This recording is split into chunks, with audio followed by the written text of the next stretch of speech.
Question: what is every YouTuber's least favorite number? Well, I can tell you with some pretty damn amazing certainty that almost every YouTuber's least favorite number is 10. It's sort of like how people have unlucky numbers. You know how in Asian culture you really don't want to be associated with 4, and in Western culture 666, that's a bit iffy. Well, on YouTube, we don't want to be associated with the number 10, except for valid reasons instead of weird superstitious shenaniganry. But why is that? Well, here's a fun little thing. You know that standard question, how are you doing today? You'd usually answer, good, because it's small talk and you're not allowed to say how you really feel. Well, in response to that question, I can give you a number between 1 and 10. 1 being amazing, 10 being abysmal. And for example, today I'm feeling about a 5, and that's because YouTube has dictated this feeling for me. Because this platform has something that we colloquially refer to as the mental health tracker. Because what happens after creator posts a video is that once 30 minutes have elapsed, YouTube then ranks that video in terms of performance against your previous 9 videos. And then it assigns your latest video a rank out of 10 accordingly. And this is literally the first thing you see when you open up the YouTube Studio section. You have the thumbnail followed directly by the ranking by views.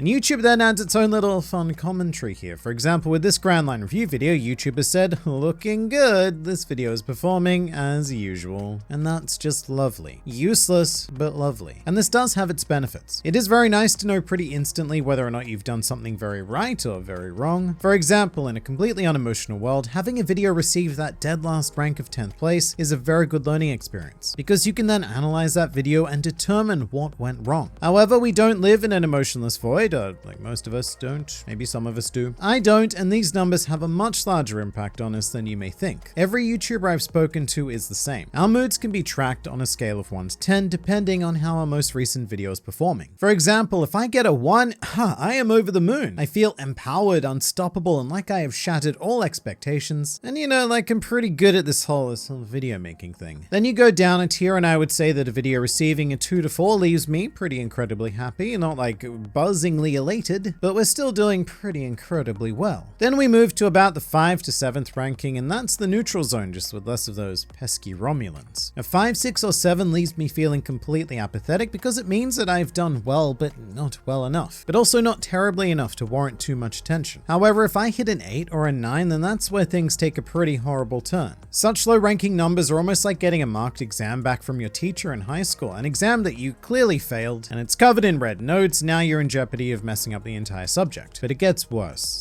so much worse, because then you get a 10, and a 10 feels like nothing less than a complete and utter failure. It is the number that makes a YouTuber start to question whether or not they still have a career. I mean, 10, YouTube is telling us that of the last 10 videos we've made on this platform, this one is empirically the worst. That can be really tough news to take, and again, yes, it is helpful. I do want to know when I failed, and if so, how I can do better next time. But the problem is, it is impossible to avoid slipping into these lower numbers. You cannot consistently keep getting 1s. Here's a great example. Over the last month, Grand Line Review has seen an incredible burst of growth. Lots of fun, high-ranking numbers like your 1s and your 2s, 3s, and 4s, all exciting stuff, but then that changes the standard of the ranking system. And a video that would have been considered a 1 a month ago would now be ranked as a 10 today, which overall is fantastic news because it means the channel has grown, and on average it is performing significantly better. But it doesn't feel like that. The 10 that YouTube shows you doesn't give you that information. All it does is make you feel like a failure, despite the fact that we have an overall positive trend going. And I think that YouTube is well aware of this effect that it has on video makers, and I'd go so far as to say that it's very intentionally designed to be that way. Because here's the thing, people often ask me questions about competing channels in my niche, and to be perfectly honest,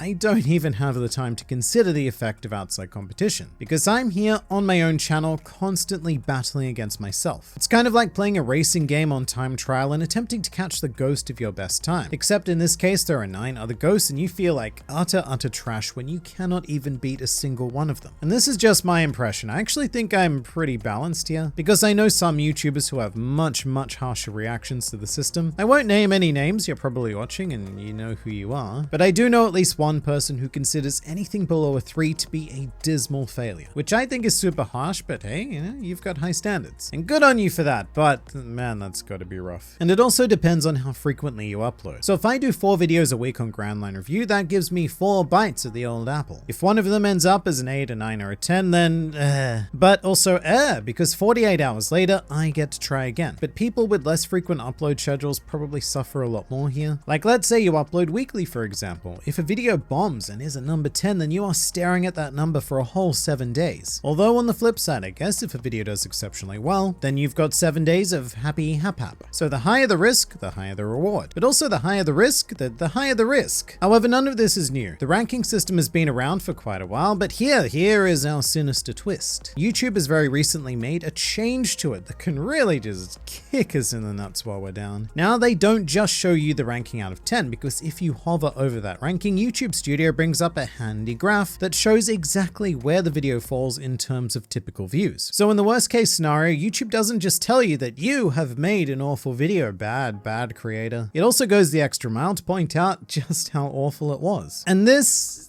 is really not quite what we needed. Again, the ranking system is incredibly helpful in many ways. It provides us with the ability to respond quickly to great positive or great negative responses, but this extra bit of information doesn't add enough, if anything, to that ability. Knowing how much I smash the typical amount of views is fairly pointless, because I already know that the video did extraordinarily well by virtue of its rank. And knowing exactly how much I fell short by in the case of the 8s, 9s, and 10s is just a kick in the nuts. It really doesn't help me at all. It just makes me feel like more garbage. And again, I believe that is YouTube's intention, because what it wants from us is to consistently pump out content. And I can't speak for anyone else, but if I have a low performing video, I'm quite anxious to make sure that I get something else out ASAP to make up for that performance. Something to bring balance to the force and keep the channel from feeling like it's falling into decline. But the twisted thing is that's also kind of true no matter what rank I get. If I hit a number 1, then that inspires me to make more and take advantage of that momentum. And getting a neutral number also makes me want to work harder to get out of that neutral zone. And I think that's one of many reasons why I end up working like 12 to 14 hours a day, because there is no winning in this system, even if you win. In fact, I don't know, especially if you win. It's designed to keep us on the grind and not really allow us to look at the bigger picture. What is most important to the platform is the very first thing they decide to show you. YouTube wants us to focus on videos in isolation, to receive a number and respond accordingly. Because again, context can provide a lot of comfort here. A 10 today is last month's 1. And also a 10 today could be a video that has more views than, say, every video I made in January 2021 combined. But that doesn't matter, because it's still a 10 today, which means it's a problem. And problems need solving. It's quite genius, really. I have to applaud the ingenuity at the very least, because as I've said, this does motivate me both positively and negatively to do better one way or the other. But it does become quite mentally harmful, especially due to when I post videos. I post almost everything across my 3 channels at either 10 PM or 10:30 PM Australian time, mostly because that hits the Americans in the morning and Europe in the afternoon. So it's the most ideal time for my audience, which are mostly those 2 continents. But that also means I get to see this ranking right before I go to sleep, aka the worst possible time. Because if I get a 1 or a 2, then I am excited and energized, so much so that sleep becomes very difficult, because all I want to do is work on something else. And if I hit a 9 or a 10, then sleep also becomes very difficult due to wallowing in this kind of artificial misery that those numbers create. And I'll tell you what, the number where I get the best night's sleep is a 5. I love 5s because it's just steady. And yes, I've tried posting the video and then not looking at the ranking until I wake up, but it's difficult because if anything, that just leaves me nervous and anxious to learn what the result is. And when I know that the information is there, only 1 click away, it's just so tempting to look. It's a pretty horrible cycle, and that's one of many contributing factors to the pressure of using clickbait titles and thumbnails. Because sure, a lot of the time we can go a bit overboard and sacrifice some form of dignity for clicks. But you know what? If that helps me avoid that number 10, I'ma do it. Clickbait is of course a completely different topic, and everyone has a different meaning behind what clickbait is, and we don't generally tend to meet in the middle there, but we'll get into that another time. But it's tough because you can't just disconnect and ignore this information. If you do, you're casting aside very valuable insight into what your audience responds to and what they don't. And as a guy making video things, I want to make what you guys want to watch. I want to have an impact and make your days better rather than just screaming into a void at random and hoping that I reach you somehow. So the mentality I needed to adopt years and years and years ago now is that making these mistakes is significantly more valuable than doing something correct. correctly. You really don't learn a lot from doing something right. You just sort of go, cool, that worked out. So the way I try to look at it, and honestly, this definitely doesn't always work, but I try to see those 10s as a gem. Maybe even a whole mine of information just to tell me what not to do. Because in many cases, knowing what not to do is just as good as knowing what you should do. You know, knowing what path not to take brings you a little bit closer to the correct path to take. And yeah, it takes a lot of trial and error, but eventually you start refining what you do, and after almost 1,000 videos and probably 1,000 mistakes, I guess I'm now at a point where hundreds of thousands of people are watching me rant about fictional pirates, or in your case, about non-fictional video platforms. And a lot of that is thanks to the concept of the number 10. Without experiencing failure potently and very regularly, I might have a lot less drive to actually do better. So in a weird way, I feel like I've developed a kind of Stockholm syndrome with the YouTube system, or maybe I would equate it more to a particularly harsh parent. Whatever it is, because of it, I'm able to make videos that you like. So there is a lot to be thankful for there, but also the number 10 can F right the crap off.